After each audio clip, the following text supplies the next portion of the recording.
বাংলা ভাষা ও সাহিত্য নিয়ে পাশ করেছেন যারা, জেনে রাখুন বাংলা পড়াটা একসময় কত অপমানজনক ছিল। এর প্রতিশোধ নিয়েছিলেন ডক্টর শ্যামাপ্রসাদ। বাংলা ভাষায় বিজ্ঞান চর্চার আন্দোলনে নেতৃত্ব দিয়ে তাঁর ঋণ শোধ করতেই হবে। কচের নিবন্ধের মূল বক্তব্য, বাংলা ভাষায় উচ্চশিক্ষার যাবতীয় বই রচিত হোক, গবেষণা অভিসন্দর্ভ লেখা হোক বাংলা ভাষায়। কলকাতা বিশ্ববিদ্যালয় সর্বপ্রথম মাতৃভাষায় সর্বোচ্চ ডিগ্রি লাভের সুযোগ করে দেয়। তার ব্যবস্থা করেন উপাচার্য স্যার আশুতোষ মুখোপাধ্যায়। মাতৃভাষা চর্চার এত বড় উদ্যোগ নিলেন তিনি, অথচ বাংলার শিক্ষিত সমাজ তা ভালোভাবে নিল না। চারিদিকে প্রবল রঙ্গব্যঙ্গ করতে লাগলেন।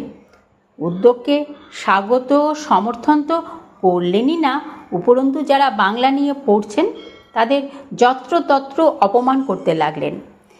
তীব্র বিদ্রূপের শিকার হলেন তারা। সমকালীন বাঙালি বুদ্ধিজীবী মনে করতেন ভাষা হিসেবে শ্রেষ্ঠ হচ্ছে ইংরাজি। বাংলায় যারা প্রবন্ধ ও সাহিত্য লেখেন, সভা সমিতিতে ভাষণ দেন, বিজ্ঞান চর্চা করেন, তাদের মেধা ও বোধ একেবারে তলানিতে। এরকম আটপৌরে ভাষা ইমে ক্লাসে পড়বে কি? আজও কিন্তু অবস্থার ব্যত্যয় ঘটেনি কোনো। বাংলার বাঘ আশুতোষের কানে গেল বাংলা নিয়ে ছিচিৎকার করছেন বুদ্ধিজীবীরা। অনেক লড়াই করে এই কাজ তিনি শুরু করিয়েছিলেন। ভালো ছেলেমেয়েরা বাংলা পড়তে অস্বীকার করায় খুব দুঃখ পেলেন তিনি, কিন্তু তিনি দমে যাওয়ার পাত্র নন। আপনি আচরি ধর্ম পরের শেখাও আপ্তবাক্যটিকে বাস্তবে রূপ দিলেন। তার মধ্যম পুত্র, যিনি আইএ পরীক্ষায় প্রথম স্থান লাভ করে বঙ্কিমচন্দ্র রৌপ্য পদক পেয়েছেন, যিনি বিএ ইংরেজি অনার্সে প্রথম শ্রেণীতে প্রথম হয়ে বঙ্কিমচন্দ্র স্বর্ণপদক লাভ করেছেন, তাকেই পাঠালেন বাংলায় এমএ পড়তে। চারিদিকে মহা শোরগোল পড়ে গেল। পিতার ইচ্ছেকে সম্মান দিয়ে শ্যামাপ্রসাদ ইংরেজি নিয়ে এমএ পড়তে গেলেন না, ভর্তি হলেন বাংলা এমএ পড়তে। ইংরাজি তাড়িয়ে বাংলা সওয়াল করা রাজনীতিবিদেদের মতো ছিলেন না তিনি। অন্যকে বলবেন বাংলা মাধ্যমে পড়ো, আর নিজের ছেলে মেয়ে নাতি নাতনিকে ইংরেজি মাধ্যমে ভর্তি করিয়ে সুখনিদ্রা দেবেন, এরকম ধাতের মানুষ ছিলেন না আশুতোষ। আর এজন্যই বাংলার বাঘের পুত্র হয়ে উঠলেন ভারতকেশরী। 1923 সালে কলকাতা বিশ্ববিদ্যালয় থেকে বাংলা ভাষায় এমএ পরীক্ষায় প্রথম বিভাগে প্রথম হলেন শ্যামাপ্রসাদ। পরীক্ষার অঙ্গ হিসাবে মৌলিক প্রবন্ধ রচনা করলেন the social plays of Girishchandra, অর্থাৎ নাটক নিয়ে কাজ। এমএ পাসের পর ল পাসও করেছেন তিনি। ব্যারিস্টারি পড়তে বিলেতেও গিয়েছিলেন। এমন একজন কৃতী ছাত্র তাঁর পিতার আদেশে এবং যজ্ঞে নিজেকে একান্তে বিলিয়ে দিয়েছিলেন। বাংলায় এমএ পড়াকালীন বাংলা সাহিত্যের এক বিশিষ্ট কবি বিহারীলাল চক্রবর্তীর পৌত্রী সুধা দেবীর সঙ্গে তাঁর বিবাহ হলো 16 এপ্রিল 1922 সালে। এই শ্যামাপ্রসাদকে দেখা যায় বাংলা লোকসাহিত্য সংগ্রহ ও প্রকাশনার ক্ষেত্রে গুরুত্বপূর্ণ ভূমিকায়। স্যার আশুতোষ মুখার্জির উৎসাহ অনুপ্রেরণা তো ছিলই। শ্যামাপ্রসাদ প্রশাসনে এসে আরও সক্রিয় হয়ে উঠলেন লোকসংস্কৃতির সংগ্রহের কাজে। বাংলার ফোকলোর চর্চা এলো নবদিগন্ত। ডক্টর দীনেশচন্দ্র সেন লোকসাহিত্যের হারামণি সংগ্রহে আশুতোষকে সাথে পেয়েছিলেন। আশুতোষের মৃত্যুর পর এই প্রকল্প প্রায় অনাথ হয়ে গেল। ভাঁটার মরশুমে এগিয়ে এলেন স্বয়ং শ্যামাপ্রসাদ। তিনি নিজে বাংলার ছাত্র, তাই জানতেন গীতিকা সংগ্রহ ও গবেষণার কাজটির কতটা মূল্যবান। তা ছিল বাংলা ভাষা ও সংস্কৃতির এক অনন্য উত্তরাধিকার।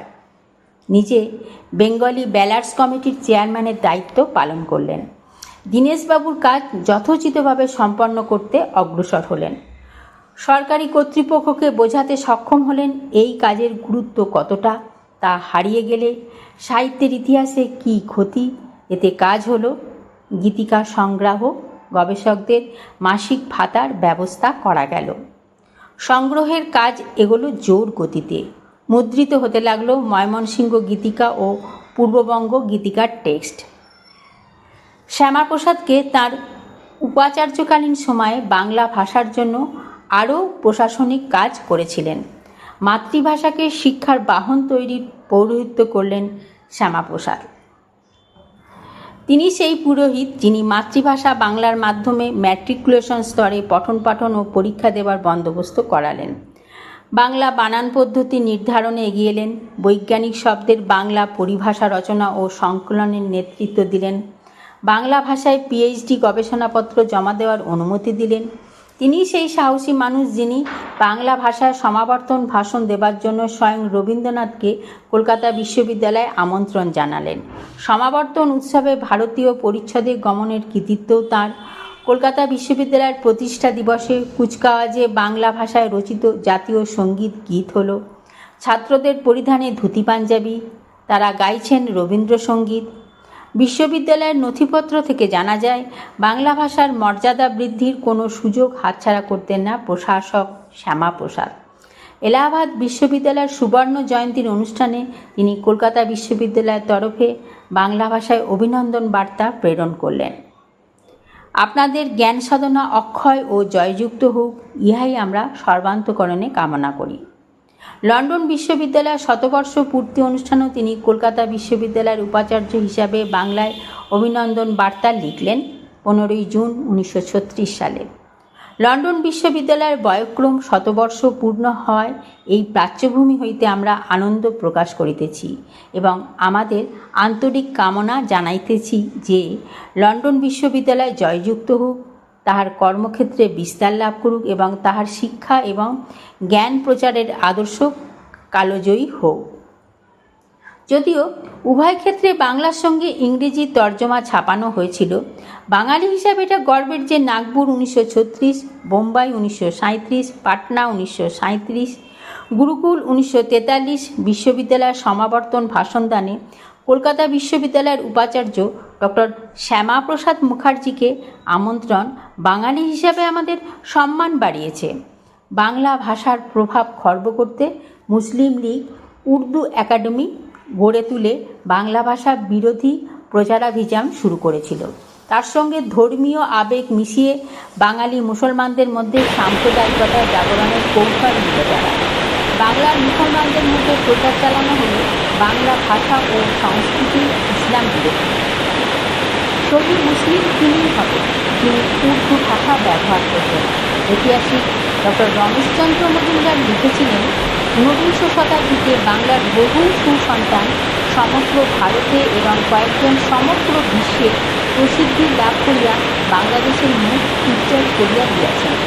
20শ শতাব্দীতে যাহারা জন্মগ্রহণ করিয়াছেন তাহাদের মধ্যে বিশ্বজগতে তো দূরের কথা, সমগ্র ভারতে প্রসিদ্ধি বা মর্যাদা লাভ করিয়াছে, এরূপ বাঙালি নাই বললেই চলে।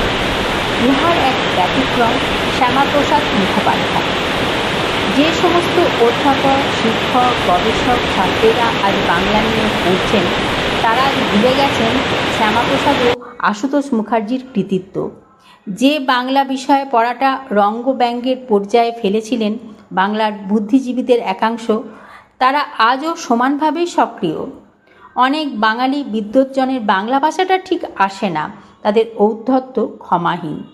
বিজ্ঞানী হলে তো কথাই নেই, তাদের অধিকাংশই ভাবেন বাংলা ভাষায় বিজ্ঞানকে কিছুতেই প্রকাশ করা যায় না। বাংলায় বৈজ্ঞানিক প্রবন্ধ লেখা একটা ছোট লোকামি ব্যাপার। এ প্রসঙ্গে বিজ্ঞানাচার্য ডক্টর সত্যেন্দ্রনাথ বসুর মন্তব্য বিশেষ প্রণিধানযোগ্য।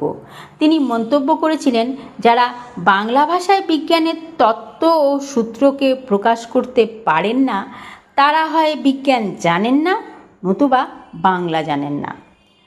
এত সমৃদ্ধ যে ভাষা, এত রকমারি সাহিত্য লেখা হয়েছে যে ভাষায়, এত দর্শন প্রকাশিত হয়েছে যে মাধ্যমে, তার দ্বারা বিজ্ঞান চর্চা কেন হবে না? যদি বাংলার বিজ্ঞানী সমাজ এখনও এগিয়ে না আসেন, তবে বাংলা ভাষার গবেষক শিক্ষকদের সমবেত উদ্যোগ এই কাজ করতে নেতৃত্ব দিন। বিশিষ্ট শিক্ষাবিদেরা এগিয়ে আসুন।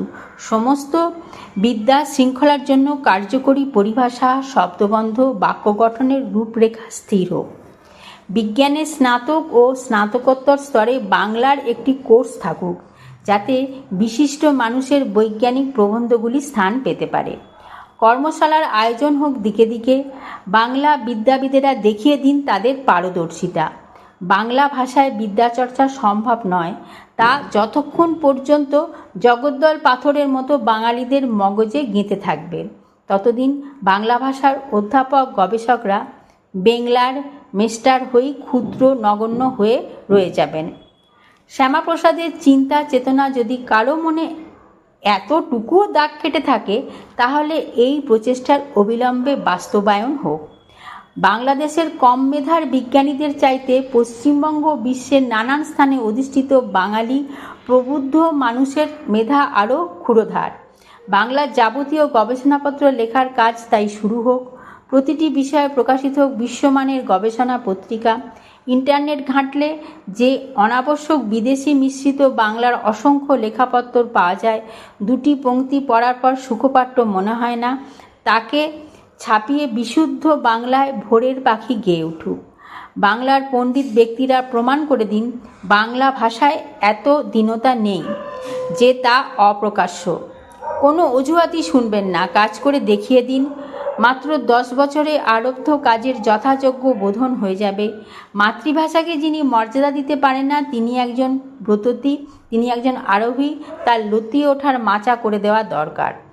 এত বছর আগে বঙ্কিমচন্দ্র বাংলা ভাষাকে যে উচ্চতায় নিয়ে গিয়েছিলেন, তার সঙ্গে তাল মেলাতে পারিনি আমরা। বাঙালি হিসাবে এ দুঃখ কোথায় রাখি? আমাদের একজন রবীন্দ্রনাথ থাকতেও পারিনি। যা গেছে তা যাক। আমাদের আবেদন, কেন্দ্রীয় আর্থিক আনুকূল্যে রাঢ় বঙ্গে স্থাপিত হোক Indian institute of Bengal studies. সেই সঙ্গে বঙ্গ বিদ্যা চর্চা একটি সারস্বত রূপ লাভ করুক।